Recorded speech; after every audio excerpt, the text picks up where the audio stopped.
Patience is a virtue, and it can be a great tool in achieving financial stability. Troy Sutton tells us the power of patience in this week's KTAB Financial Friday.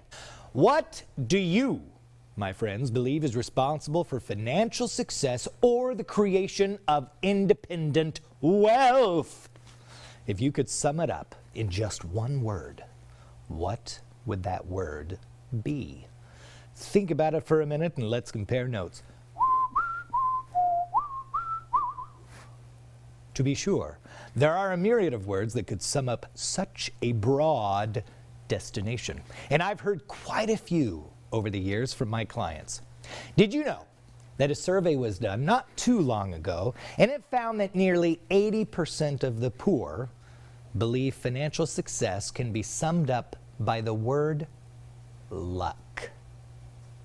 Okay, let's think about that for a second. That means that no matter how hard you work, no matter how much you study, how disciplined you become, your future is entirely not your own. It's left up to some whimsical fate. Does that sound like a self-destructive thought pattern? Heck yeah, it does! It's also an excuse. Now, I've been there, and I've said the same thing on occasion, particularly in my early career when a variety of devastating financial events occurred in my own life. Now, ever heard of the show Dr. Demento on the radio? I don't even know if it's still around, but there was a sketch I'll never forget about a young man trying to learn the martial art of Taekwondo Leap so he can beat people up or trash bozos, as he puts it. Now, class, gather at the feet of the master and let us begin our meditation. Ow, ow. Psst, psst. Hey, sir, who disturbs our meditation like a pebble disturbing the stillness of a pond? Me, sir, me, Ed Gruberman. Ed Gruberman? Yeah, no disrespect or nothing, but like, how long's this gonna take? Taekwondo Leap is not a path to a door, but rather a path leading forever towards the horizon. So, like, what, an hour or so? No. We have not even begun upon the path, Ed Gruberman. You must learn patience.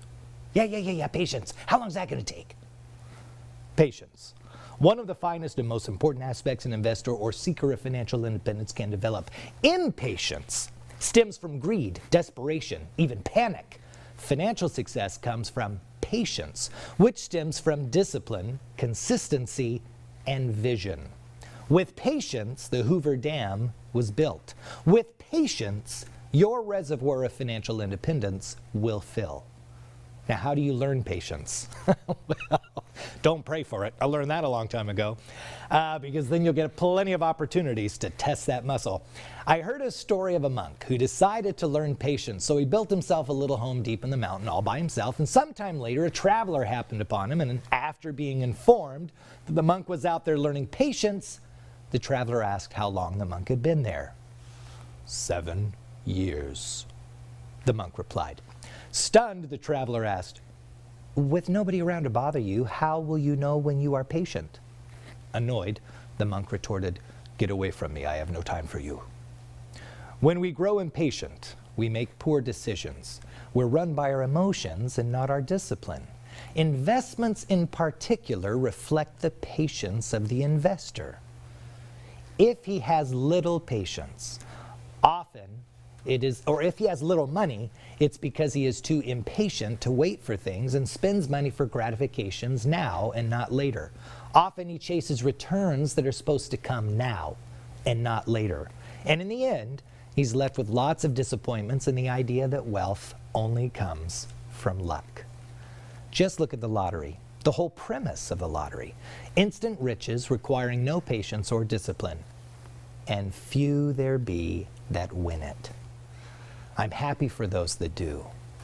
But for the rest of us, patience is your best friend. Patience is something you admire in the driver behind you and scorn in the one ahead of you. Have a great week. All right, thank you, Troy. If you would like more advice, you can contact Sutton Financial Group. They are located at 2449 South Willis and Suite 106. You can give them a call at 437-0709 or go to SuttonFinancialGroup.com.